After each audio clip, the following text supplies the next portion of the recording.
このワゴンすごく異質なんですよ、システムの中で。無印良品のユニットシェルフシリーズというと、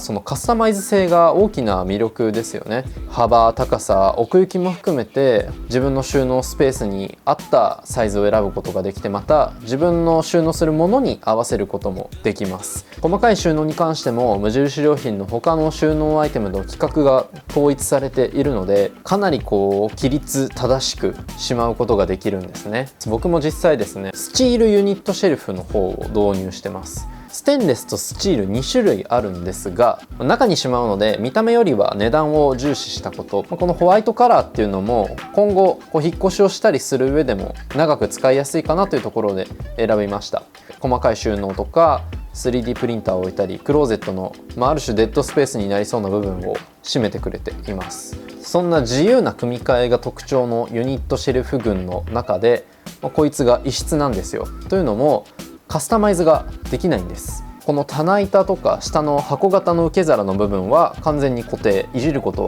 は基本的にできません。もうこれ全体でセットとして販売されているんですね。で、下にキャスターがついていて移動させることができるのも大きな特徴です。通常のユニットシェルフが自分の生活に合わせて組んでいくアイテムだとしたら、このワゴンセットに関してはこのワゴンに自分の生活を合わせていくような、そういうアイテム、位置づけになります。かれこれ1年くらい使っているんですが、そこで見えてきたのは、僕の持っている持ち物の中でも特にセンスを問われます。というのも、こういったオープンシェルフって中に入れるもののバランスをすごく問われますよね。本当に難しい。今僕はほぼ本棚兼、店棚として使っています。実用性はちょっと乏しいかな。どっちかっていうとビジュアル重視で組んでますね。本当に武骨なデザインでステンレスのシルバー一色、ヘアライン加工もあって程よい光沢感もすごく僕は好きなんですけど、ただこれは主役になるほど目立つというわけではなくて、あくまでもこの中に入れるものの雰囲気を作り上げていく存在です。なのでこれさえ置けばおしゃれみたいな、そういう簡単なものではないんですよ。確かに部屋の中にあんまり金属のものって置かないですよね。木製のものがおそらく多い中で、これを入れるだけで程よい緊張感が生まれるんですよね。ある種どんな家でも馴染むっちゃ馴染みます。北欧的な雰囲気のほっこりした部屋に置いてもいいし、インダストリアルに置いてもいいし、で無機質系にも、そしてカラフルなバリエーションにも合わせられます。シンプルでどこにでも合うからこそどこにでも置いていいというわけではない、そういう難易度のワゴンです。とりわけキッチンで使う人がおそらくね、実用的には多いんだと思いますけど、僕はぜひこういう店棚として使ってほしいですね。自分の個性を主張できる結構いいキャンバスだと思います。僕はさっき言った通りここに本を入れてるんですよ。本の置き場所は今のところメインではここだけかな。そうだから僕ってこんな人ですみたいなものを部屋の中で表明する結構いい場所なんですね。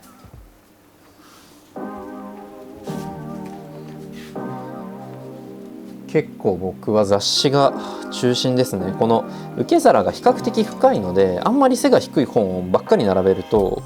ちょっとねバランスが取りにくいので、雑誌くらいのサイズ感が一番ちょうどいいかな。いやー居住空間学はもう当たり前ですよね。カーサブルータスね、この号もいいですよね。マイ家具カタログみたいな、そういう雰囲気。自然と暮らす家、ちょっと別荘チックな部屋が中心なんですけど、ミータイム、私の好きな一人時間、こういう情報性と個人性が両方入っているような媒体、メディアとかがすごく好きで、エッセイ的なんですけど、こういう風に過ごしたいなみたいなのを書き立てられますね。Nice Things、これは僕が高校生の時に本当に気に入ってた雑誌ですね。いいんですよ、雰囲気が。突如廃刊しちゃったんですけど、再開するようにクラファンで僕支援しました。そんな記憶があります。手仕事とか、あと地方サステナブル、そんな文脈の雑誌ですね。これ裏表紙もあるわ。ユニクロのライフウェアマガジン、今のところ3冊持ってますね。結局これも監修マガジンハウスだった気がする。これって日本にしかないんですかね。どうなんですか。日本のユニクロだと無料で置いてあるんですよ。だから好きに取ってってくださいっていうような、なんか一ブランドがこう情報発信をする上でのなんかこう編集の仕方っていうのが僕はものすごく好きですね。どう見せるかみたいなの、いやーいいですね。店頭で無料で勝手に取ってっていいので、皆さんもちょっと1冊ぐらい最新のやつ持ってってみてはいかがですか。これはオーストラリアで買ったインテリア雑誌ですね。 The Design Files。 これもちょっと読み切れてないけど、ストックホルムデザインラボって何かというと、例えばね、これシグマ BF デザインしてたり、アスクルのこの乾電池とかね、僕というか、プレダクツの皆さんが結構好きなデザインファームで、もう僕もねがっつり影響を受けたいと思って購入して、コーナーなんか以前も動画で紹介した気がしますね。代官山の蔦屋でたまたま見つけました。シティガイドフォークリエイティブス。これコペンハーゲンの特集なんですけど、要はコペンハーゲンの街案内なんですよ。で一見要所に見えて全然日本語もありますので読みやすいです。僕が1年半前に北欧に行ってすごくこう楽しかった好きな空気感だなと思ったんですけど、一方で日本に帰ってきて北欧の本とかね情報を調べてると、なんかねちょっと求めてるものと違うというか、少しこうファストフードみたいな情報が出回りがちな気がしたんですよね。そんな中ですごくね、生活に溶け込むようなそういう媒体で、これは本当にいいですね。デンマークコペンハーゲンまた行きたいなとちょっと思っちゃいましたね。最高。これは僕のバイブルです。もう何も言わないですけど、ヴィンテージマンションで楽しむスタイルのある暮らし、これは最高ですので皆さん買ってください。でも売ってないかも。もうこれも僕ね高3ぐらいで買った記憶がありますけど、よくあるルームツアーとは全然こう雰囲気風格の違うような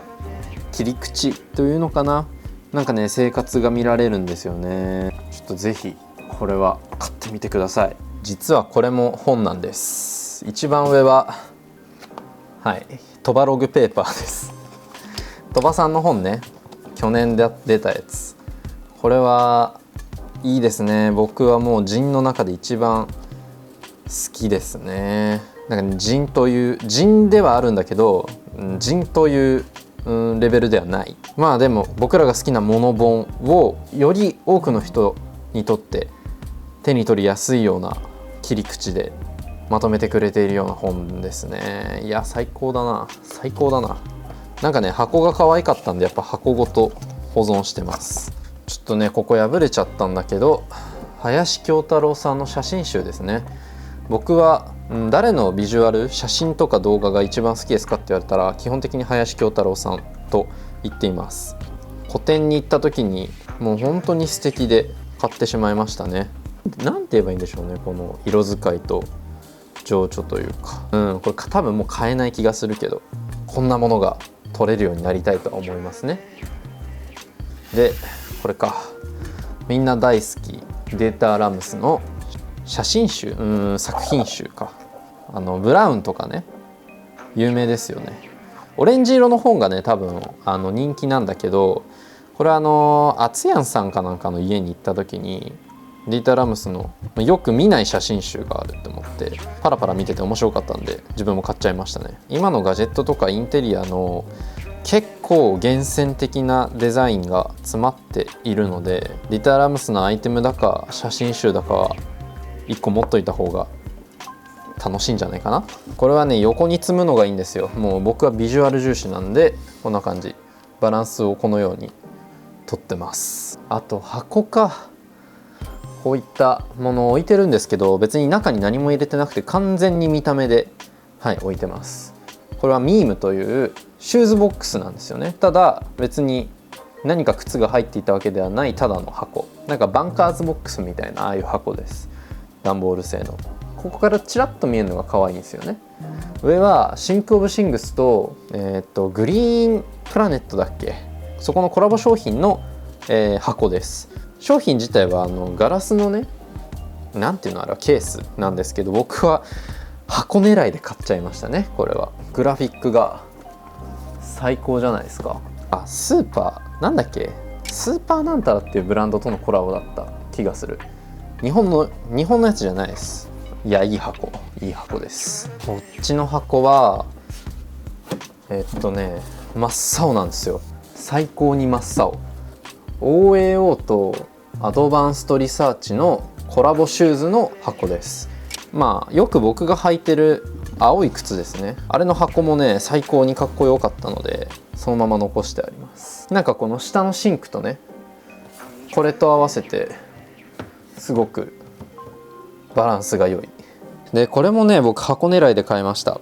T2 という紅茶のブランドです。オーストラリアメルボルンに行った時に購入しました。なんかねいい箱ってもう箱狙いで買った方がいいですよ。このビビッドなカラーが最高ですよね。とまあそんな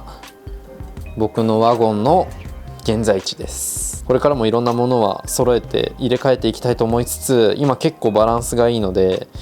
悩ましいですね。今の僕の好きな世界観を体現したようなスペースになってます。